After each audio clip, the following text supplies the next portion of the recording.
Good morning. I hope you had a wonderful 3-day weekend, Memorial Day, and it was fun, stuff like that. Today, before you leave, turn in both the QA1 lab and the exam prep 2. I got some piles going up there. Turn them in when you're ready. That'll be cool. And then just as a reminder, on Monday for lab, we will take the second midterm exam. That'll be the first part, and then we'll go next door and do the QA3 lab. And it's really important that you bring a printed copy of the lab because it will be due at the end, all right? So bring a hard copy with you. You can just turn it in at the end. Brandon's already working on the questions, which is awesome, and you can too, so it's one less thing to worry about when you're in the lab. Should be pretty chill. Questions, anything like that? Right.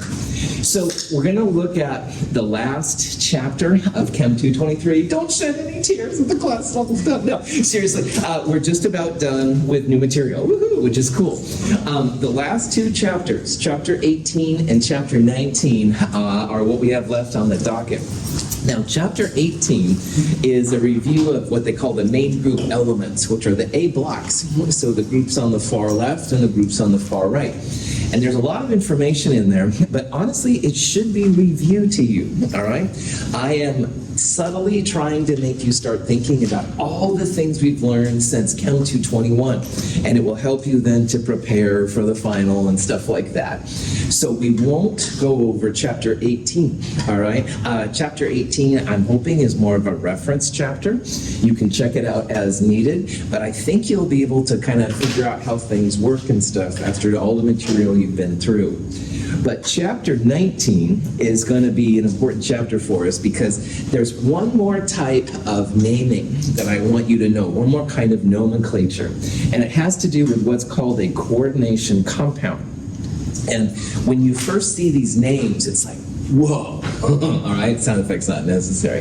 But I want you to know how to interpret those names so that if you see it, when you see it, because they're on pharmaceuticals and all kinds of things and stuff you might see at the store, that you'll know how to interpret it and see what's going on. And along the way, I'm going to share with you my love for the metals, which have colors. If we have time, we'll look at how colors are created. That may or may not happen, but at least we can talk about more about the metals and the kind of things they do. Metals make some kind of interesting compounds. So we probably won't get through all of chapter 19 either, which is good, but we'll do what we can. And along the way, I'm going to talk to you about this last type of naming, for coordination compounds. Any questions? Anything? Let's do it. Color is what made me an inorganic chemist. Organic chemist is basically your compounds are white, black, and if you're unlucky, brown. So anyway, I really was attracted to inorganic, the chemistry of metals, because the colors are just incredible. So the question might come, like if you look at almost anything, not everything, but almost anything, you might wonder, like, where do the colors come from? And most of the colors, of course, come from some kind of a paint that's been applied or something on the metal, like Jacob's can, stuff like that. Where does paint get its color? Well, that's a good question. Pigments are placed in paint to give them colors. So there's usually like a base white that they use, and then they'll mix in different compounds from there and stuff to get different colors out of them. Where do the pigments get their colors? What are the pigments? Pigments are almost always, not 100%, but almost always transition metal compounds.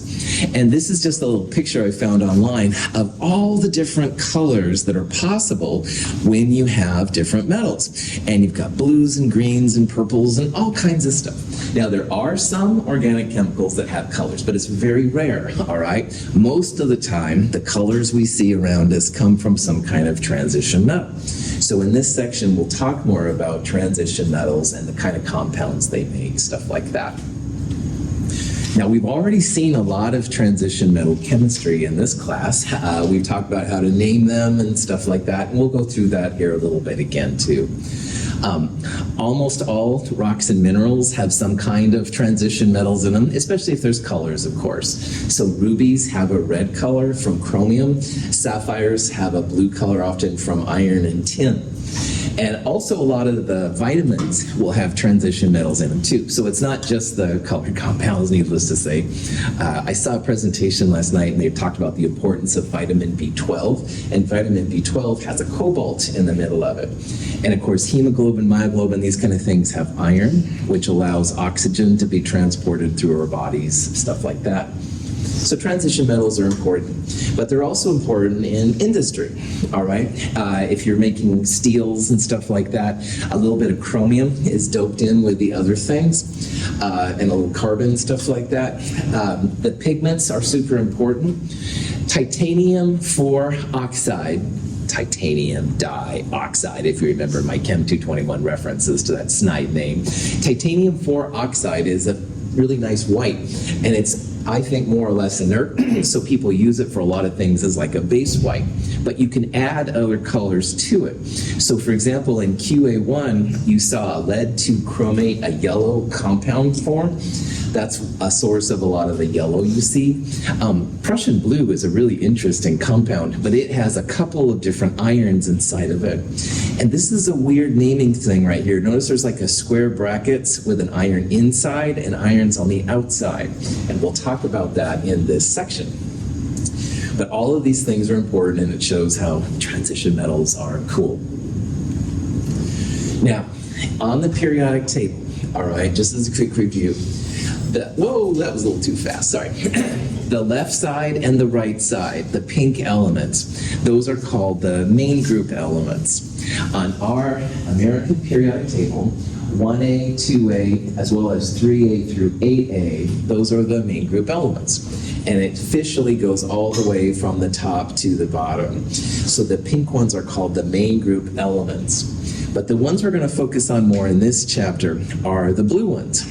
And the blue ones right here are the transition metals. Now, my periodic table is not up to date. There's elements down here, but that's okay. The blue ones right in this region are the D block transition metals because you're filling in D electrons. And the lanthanides and the actinides, which are the two separate parts at the bottom, those are also officially types of transition metals. They're F block. They are filling in F electrons instead of D electrons. And we'll look a little bit at that here in a little bit. So chapter 18 is mostly about the pink elements, the 1As, 2As, 7As, and stuff like that. We're going to focus more on the blue elements here, the transition metals. All right, the most important ones of the transition metals are the first 3 rows.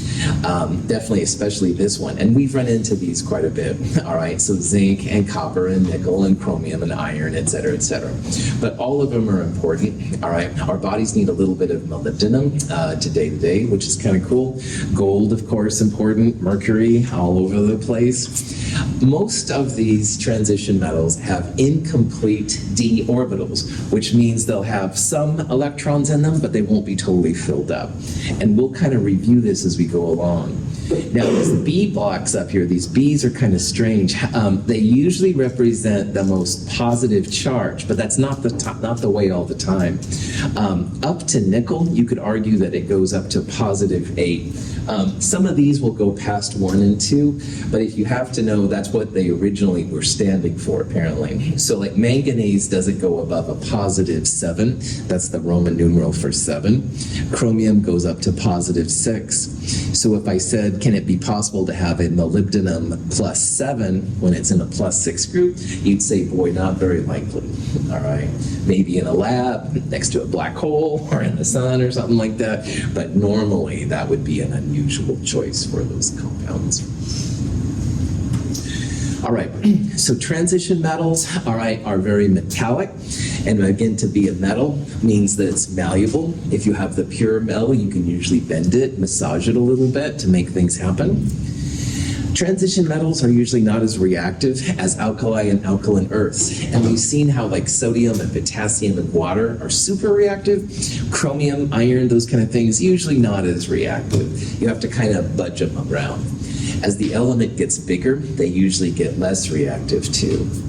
However, the transition metals usually have pretty high melting points and boiling points. And some of this is because of, in Chem 222, we talked briefly about the sea of electrons over the metal where all the orbitals are bonding together. All you need to worry about is that, yeah, they have some stability built in, and so you have some really, really high melting and boiling points possible, as well as density for that matter. Now, here's the thing we'll talk about. In Chem 221, when we talked about taking away electrons, the highest electrons shell is where the electrons come out first. So when you have a transition metal, for example, like titanium, which is 4s2, 3d2, and you want to take 2 electrons out, it'll come from the higher numbered, higher n, so the 4s electrons will come out before the 3d. And I'll show some examples of that here in a little bit. So usually then the transition metals don't have a lot of s electrons, but they do have a lot of d electrons, and there can be some differences there. And the other thing which makes transition metals, lanthanides and actinides, quite different is that they almost always have multiple oxidation states. Oxidation states just means charges. So while sodium, for example, always +1, scandium can be +1 and +3 really common. And chromium, for example, can be +3 and +6. So we use the Roman numerals to talk about the charges on them, because the hip chemist doesn't know either what the charges are unless you tell them in the Roman numeral or something like that.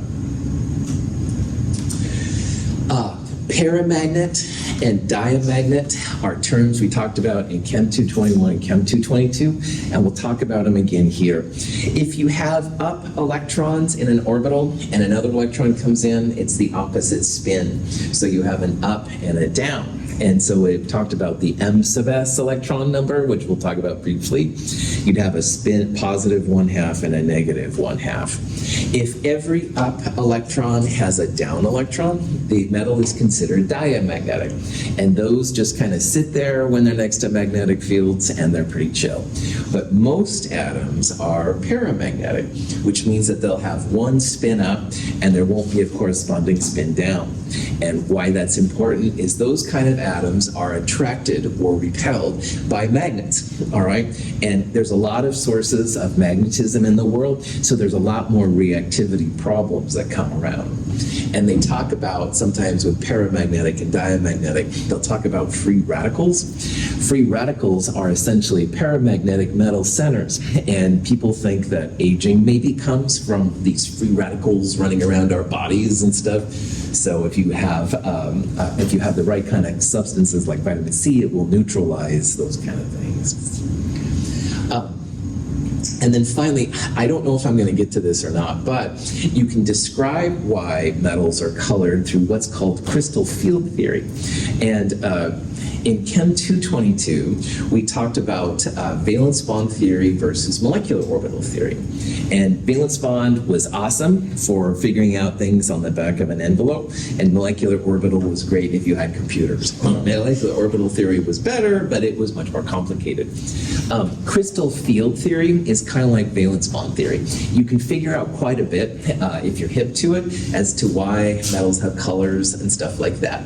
Molecular orbital theory can also be used on these, but if it was complex for the s and p electrons, it's going to be even more complex for d and f electrons.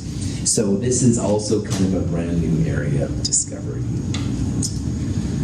Any questions on any of this? Okay. Now, here are some electron configurations of our first of the couple transition metals. And I'd like to do this a little bit closer. So scandium is a metal, it's number 21. It's not super common. How many electrons does neutral scandium have? 21, well done. So Donovan remembered here, which is cool, and the rest of you did too. He was too shy to say it, I know. This number right here is called the atomic number. It represents the number of protons in a neutral atom of scandium. So scandium has 21 protons, and if you change the number of protons, like you add a proton, it would become titanium, 22. And if you took away a proton, it would have only 20, it would be calcium. So 21 is the number of protons. A neutral atom of scandium would also have 21 electrons. So if you want to find the electron configuration of scandium, You do the 1s, 2s, 2p, 3s, 3p, 4s, 3d, et cetera, kind of thing. And if you remember, the s's always have 2 electrons. So every time you see s's, you can put 2's. P's always have 6 electrons maximum. So s's are 2's, p's are 6. What's the maximum electrons for d orbitals? 10, right on, that's right. It's a pattern, like you go 2 plus 4 is 6, and 6 plus 4 is 10. I like whoever answers questions, don't worry about it. So the maximum electrons would be 10 in this one stuff, all right? So if scandium has 21 electrons, you can count up these superscripts. So 2 plus 2 plus 6 is 10. 10 plus 2 plus 6 would be 18. 18 plus 2 would be 20. And 21 electrons, scandium's going to have 3d1. So this would be the complete electron configuration, but as we've talked about multiple times, chemists are kind of lazy, or at least maybe I'm lazy. So what people will do is use noble gas notation. And up to 3p6, you get up to argon right there. So the reason it's listed as argon is because all of this part right here is the return configuration of argon. And after that, 4s2, 3d1. But notice here how this is listed 3d1, 4s2. So at the end of Chem 221, this is the electron filling order. It's how you put electrons in. But when you're taking out electrons, the 4s comes out first. So you'll see these things listed both ways. You can write it 4s2 3d1 or 3d1 4s2. If you're making an ion, which we'll talk about a little bit, the 4s electrons come out first, and then you start whittling away at the 3ds. So a lot of times these are listed on the outside, not the inside like I did right there. Okay, kind of a quick overview of lovely Chem 221 material. Questions on anything? Prop that off. Later on, you're like, what was he saying? All right.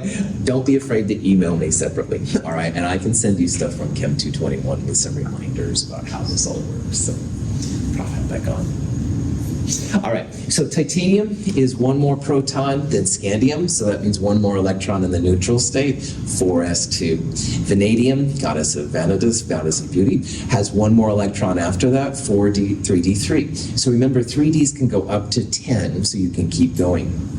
Now, chromium, you would expect, would be 3d4, 4s2. But darn it, Mother Nature does not follow my beloved N plus L rule. So for whatever reason, and scientists aren't totally sure, chromium has an exception to the rule. So officially, it's argon 4s1, 3d5, not argon 4s2, 3d4. But like I said in Chem 221, if you list this one as argon 4s2, 3d4, or argon 4s1, 3d5, full credit. All right, it's not going to slow me down. But do realize here that the N plus L rule has imperfections and it's not totally been worked out. Questions on that? Okay. Manganese, iron, nickel, same kind of pattern, right back to it. So manganese is 3d5, 4s2, like as if you skipped over chromium. Iron follows the pattern, nickel follows the pattern, but fascist copper, of course, has to be a different person like chromium. No, it's an element, not a person. But anyway, for whatever reason, copper is argon 4s1, 3d10, not 3d9, 4s2, which is what you'd expect. So both copper and chromium are exceptions, and again, if you call it one or the other, that's fine, it's not a big deal. And then zinc has a complete electron shell, 3d10, 4s2. Cool. Questions on that? Okay, so let's say that we wanted the electron configuration for neutral cobalt, all right? One of those up there is going to be what it is. So what I would do is I would start by finding cobalt on the periodic table, and cobalt is number 27. So that means 27 electrons. One way to do this, all right, is to literally just add electrons up. Now, how many electrons does argon have? 18, that's right. So 18 plus 7 plus 2, 18 plus 9, that would be 27. And 27 sounds like a pretty good number. So this would be 18 plus 8, that would be 26, 25, et cetera, et cetera. That would be one way to figure out here that answer C is right. So again, knowing that argon has 18 electrons, 18 plus 7 plus 2, that comes out to be 27 electrons. Now you can also read the periodic table. Argon is noble gas. The first two columns are the S block. This is 4, so 4s2 gets you to calcium. The D's are this number minus 1, so scandium is 3d1, 4 minus 1, 3. 1, 2, 3, 4, 5, 6, 7. That would be another way to find that cobalt is 3d7. Cool. Questions? If nothing else, hopefully you can appreciate how much you've learned this year. All right, this may be a little dusty and stuff, no questions. Well, you don't do electron configurations every day. But anyway, hopefully you appreciate the stuff that you've learned. Okay. All right, Prof, back on. Dark transition metals, most of them have multiple charges.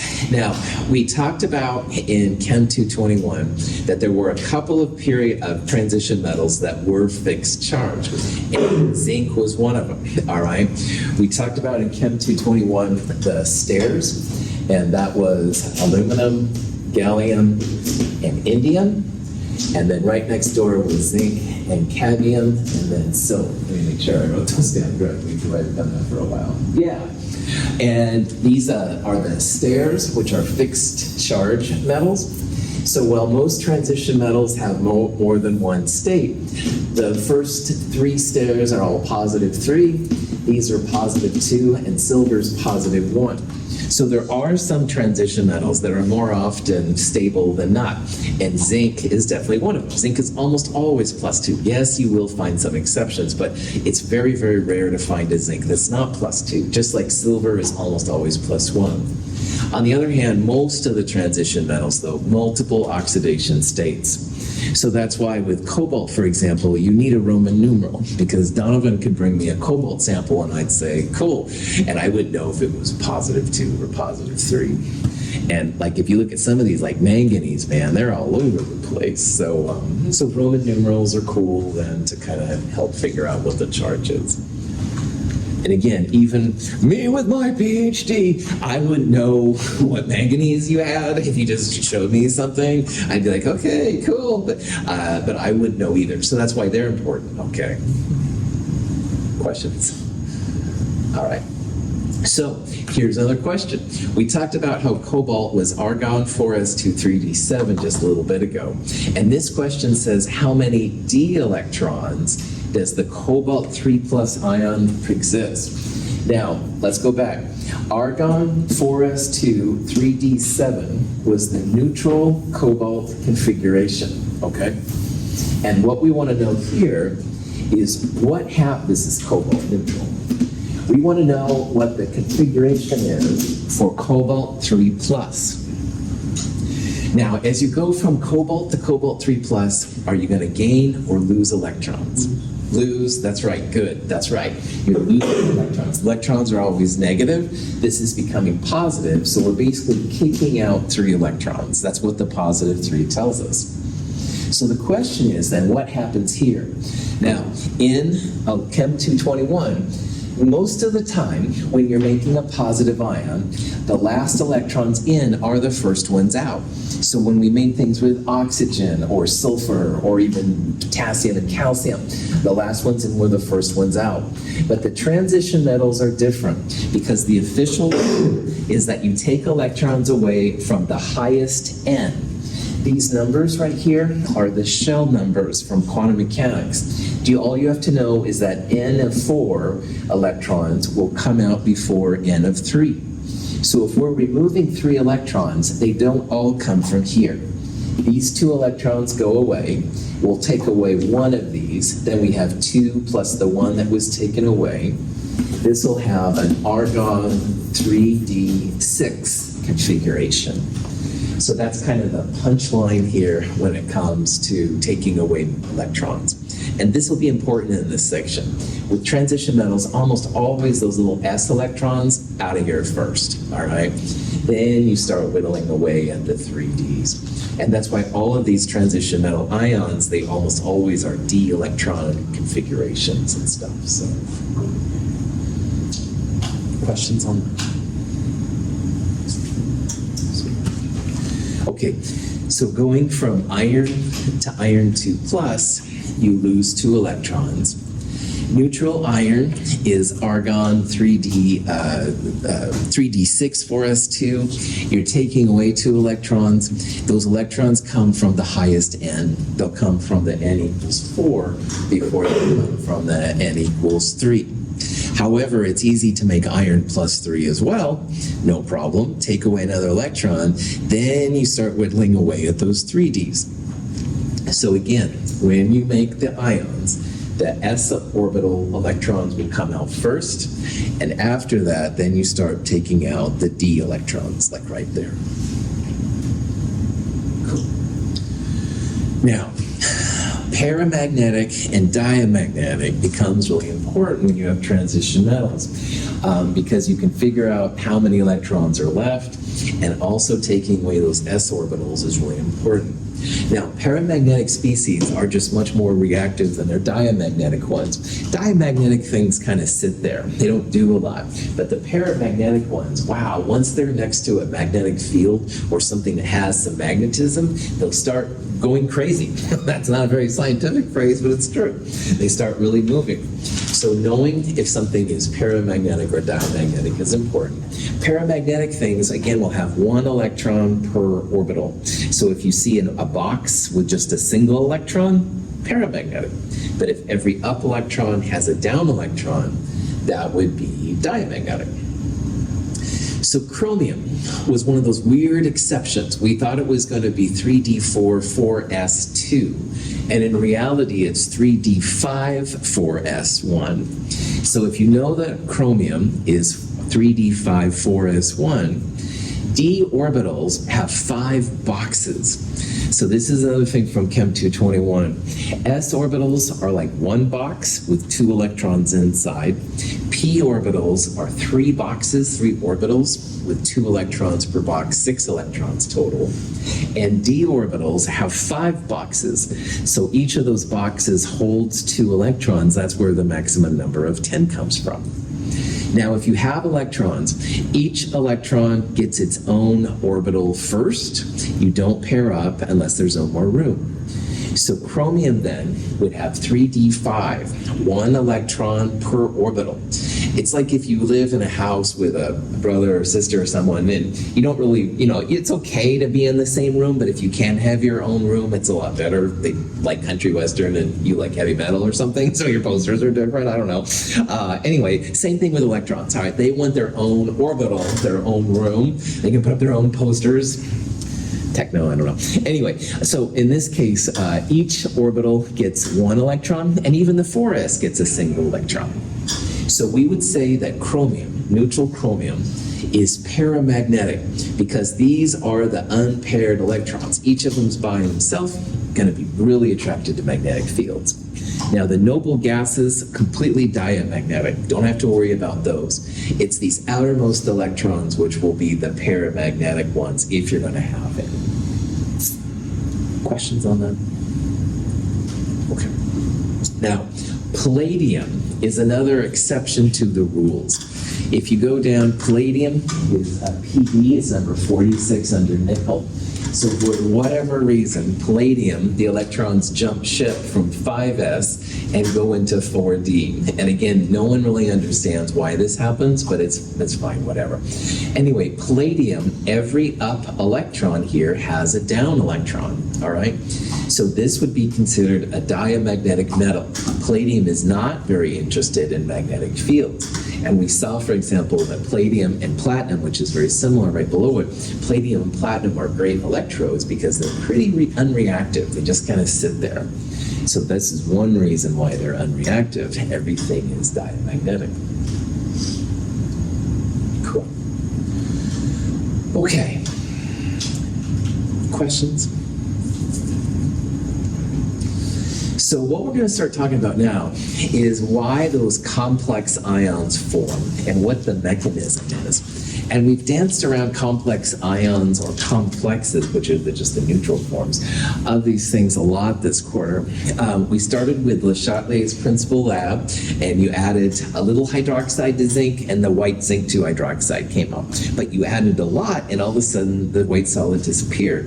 And the reason it disappeared is that something like this formed, complex ions.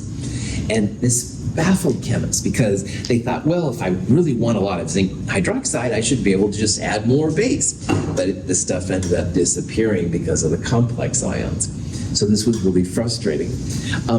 But a complex ion at its base is nothing more than a Lewis acid, which in this section is going to be a metal center all the time. It can be things like aluminum or boron, but in this section, transition metals, lanthanides, actinides. Lewis acids have extra orbitals to place electrons in, so that's why they're great Lewis acids. And then you're going to have some kind of a Lewis base. And a Lewis base is something with electrons on it. Those electrons make it a Lewis base. A Lewis base is an electron donor. A Lewis acid is an electron acceptor.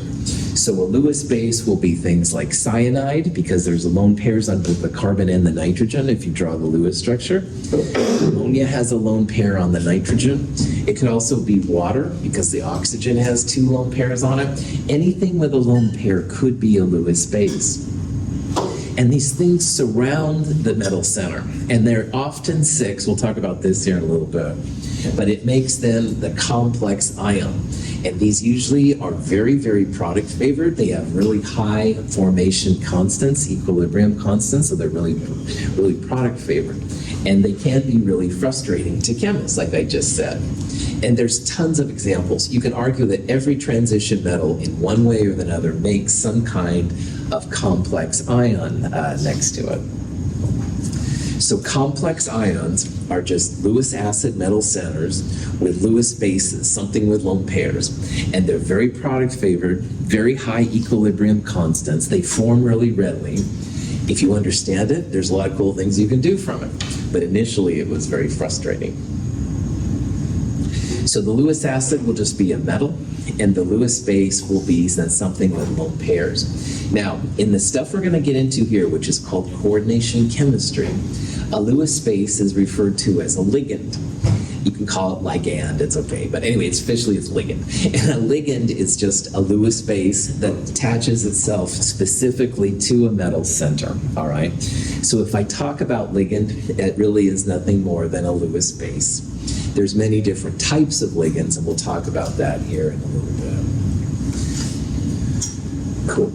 A complex is a neutral version of a complex ion. So we haven't seen so many complexes yet. Almost all of the things we've seen have been complex ions, something with a charge like these two. But we will see some complexes here in a little bit, things that are neutral.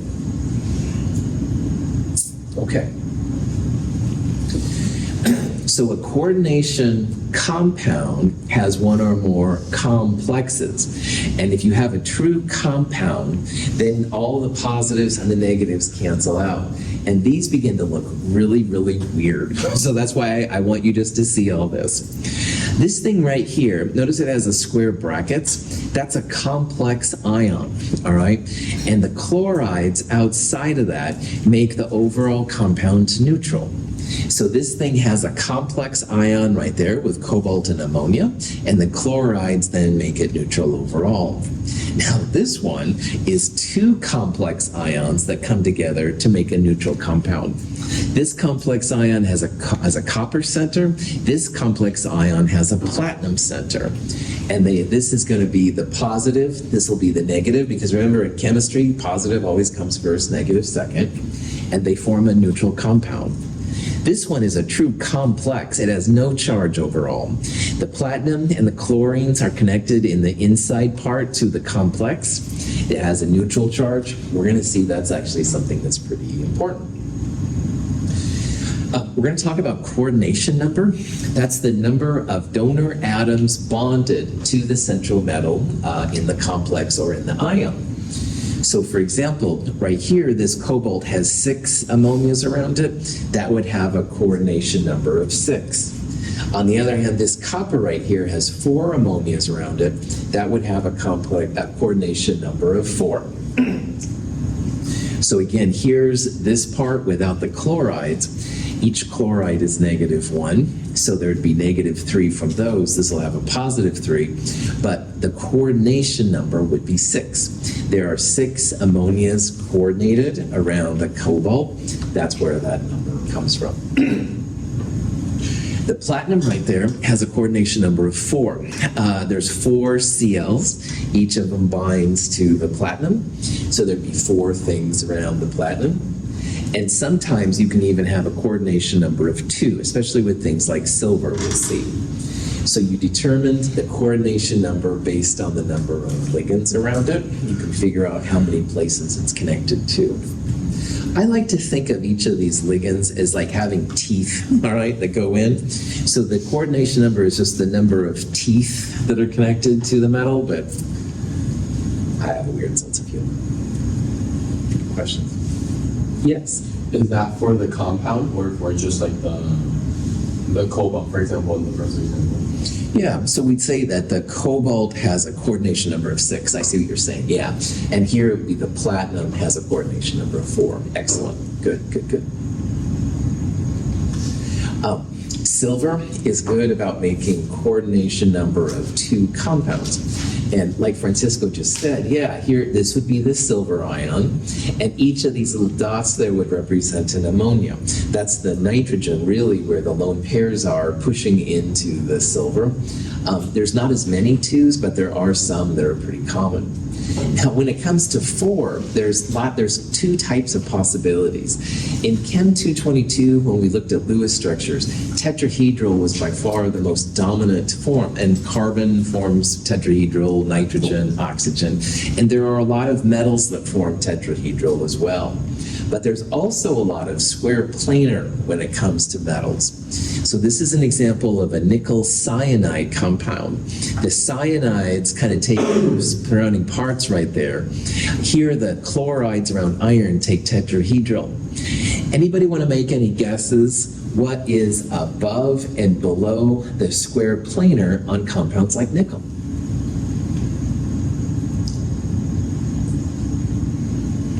Probably electrons, all right? These are usually bigger metals with more electrons, usually on the right side. This nickel has a lone pair above and below the plane. So that's why these will take then like parts around both sides. 6 is probably the most common though of all the coordination compounds. There's lots and lots and lots of these when it comes to the transition metals. This is a cobalt with 6 cyanides around it. So in this case, each of those darker blue lines would be a cyanide. But check this one out. This has 3 ENs, which I haven't told you about yet. It's called the ethylene diamine molecule. We haven't talked about it. Only 3 of them. So we're going to see that some compounds, some of those ligands, cyanide and this weird EN, some of them have more than one set of lone pairs. So they can surround a metal and make like 2 or more points of connection. That's what we're looking at right there. So we'll talk about these ligands and how they work out and stuff. So. Okay. Now, the charge on the complex is just the sum of all these individual ligands. And the compound sometimes has to be thought about too. So I want to show you 2 examples here of how this works out. This is FeCN6 3-. All right, so the whole coordination complex has a -3. And maybe you want to know what the charge is on the iron. Well, if you remember from Chem 221, cyanide has a -1 charge. So there are 6 -1 cyanides, but the overall charge is -3. So that means here that the +3 must be the charge on the iron, because -6 + 3 equals -3. So by default, you can figure out what the charge is on those transition metals. And remember, transition metals don't have fixed charges. They're all over the place. So you can use the total charge and the sum of the ligand's charge, if there is one, to find this one right here. So it's like -3 is the total charge. That equals iron plus -6. The iron comes out to be +3. Is that clear? Sweet. Now, over here, ammonia is like water. It's a compound. It's a neutral compound. It doesn't have a charge. What is the charge, though, on chloride most of the time? -1. That's right. You've got 2 -1 chlorides and a bunch of neutral ammonias. So that makes this a +2 cobalt. And so you can figure out here that the cobalt's +2. The whole complex ion, the part in square brackets, is +2. And it's neutralized, if you will, by the 2 -1 chlorides on the outside. So this is a neutral compound. The complex ion would be positive, a cation, cationic. This is a complex ion with an overall -3 charge, so that's why it's called an anionic, has a negative charge. Cation means positive charge, anion means negative charge. Cats are positive. I don't have a cool thing for anions. Good, thank you, Lynn, for seeing me learn that. Anyway, questions? Okay. So here's an example of a question you might see. I'd like you to tell me the charge on the copper in this particular compound. Now, ammonia is a neutral compound, doesn't have a charge. Ammonia, water, these kind of things, no charge. Chloride, though, as we saw earlier, is almost always -1, and there's 2 of them. So if you had to guess here, what would you say would be the charge on the copper? 2, +2, that's right. The whole thing is neutral, all right? The chemist would write positive or negative something if it did have a charge, but there doesn't have anything like that. So -2, 2 times 0 for ammonia. Copper has to balance the -2 with a +2, copper +2. All right. So ligands, Lewis bases, are going to be really important to this area. And sometimes they classify the ligands by how many points they can use to connect to the metal center. Now, most everything I've shown so far has been a single connection, like a single lone pair goes to the metal. But sometimes we're going to see there's more than one place that those ligands can connect to the metals. So this represents the dentate ligand idea, and dentate apparently is Latin for tooth. So if you hear, for example, about monodentate, monodentate would be one place to connect to the metal. That weird ethylene diamine, the EN thing, we're going to see is a bidentate, which means it has 2 places to connect to the metal. And some places are tetradentate, which means they'll have 4 places to connect. You can have 6 places sometimes. And if you're about a chelating agent, that's just a polydentate ligand, which means it'll have multiple places to connect. So in biology, if you've talked about chelating agents, in my world, that just means you've got something with lone pairs, multiple lone pairs that can connect to the metal in multiple places. So again, most of the things we've seen so far have been monodentate, waters, cyanides, ammonias, hydroxides.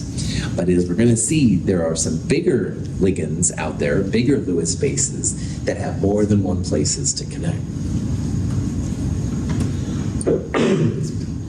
All right, monodentate is a most classic example, and that's the one we've seen so far. Water is actually a really good monodentate ligand. And again, monodentate, one tooth, one place to connect to a metal ion. And these are super, super common. But there's lots of monodentates, and that's what we've looked at mostly in this class. Thiocyanide was what we used in the very first lab, the equilibrium constant lab. That connected to an iron to make the FeSCN two plus compound. Carbon monoxide is actually a really good monodentate ligand too. Nitrite, ammonia, cyanide, all these things and stuff like that will do it. So notice in this compound right here, we have a cobalt center, 6 ammonias, 6 monodentate places. So this cobalt will be connected octahedral, top, bottom, left, right, forward, backward. It would have 6 ammonias, ammonia at each one of those places. And the same thing right here. This is an iron with 6 thiocyanides around it. Again, 6 monodentate ligands can connect around it, stuff like that. Cool. You can also have, this is an example of some copper. You can have 4 monodentates, whatever the metal needs, as we'll see, to make it happen. But the important thing, each one of these, 1 point of connection, all right? Not more than 1 point. Now, a new player on the block, though, is what's called a bidentate ligand. And these are actually more common than you might think, especially the first 2. Now, a bidentate is different because, Donovan, if I can bother you one more time, instead of me coming up and just say, hey, Donovan, what's going on? I'm like, Donovan! And I reach around into the other side, something like that. Thank you, Donovan. I appreciate it. So bidentate means there's 2 places to connect. It's not just the single handshake, which I've been doing with them over and over and over again. It's like there's more than 1 place. So these are bigger ligands, all right? These aren't just single atoms and stuff. They're going to have bigger structures. Oxalate is actually pretty common. Oxalate's in certain types of vegetables and stuff. Oxalate is a bidentate ligand. You've got an OCCO kind of linkage, and those O's are like kind of like 2 places to connect to the metal. Ethylene diamine, which gets the abbreviation EN, hope for obvious reasons, is a nitrogen on both sides. Now, an amine in organic chemistry, if you were with me in Chem 222, an amine is a nitrogen with 1 or more carbons on it. So this is a diamine, 2 nitrogens, all right? And you have ethylene in the middle. And ethylene is usually like a 2-carbon system. So it's a nitrogen, carbon, carbon, nitrogen. Those nitrogens have lone pairs, and they can connect to the central atom, like I kind of showed there with Donovan a little bit ago, in a couple of places. This crazy thing, orthophenanthroline, which is called OFAN, is another bidentate ligand. It's a big, nasty molecule. This isn't as common, but it is another example of these things. So bidentate, 2 places to connect to the metal center.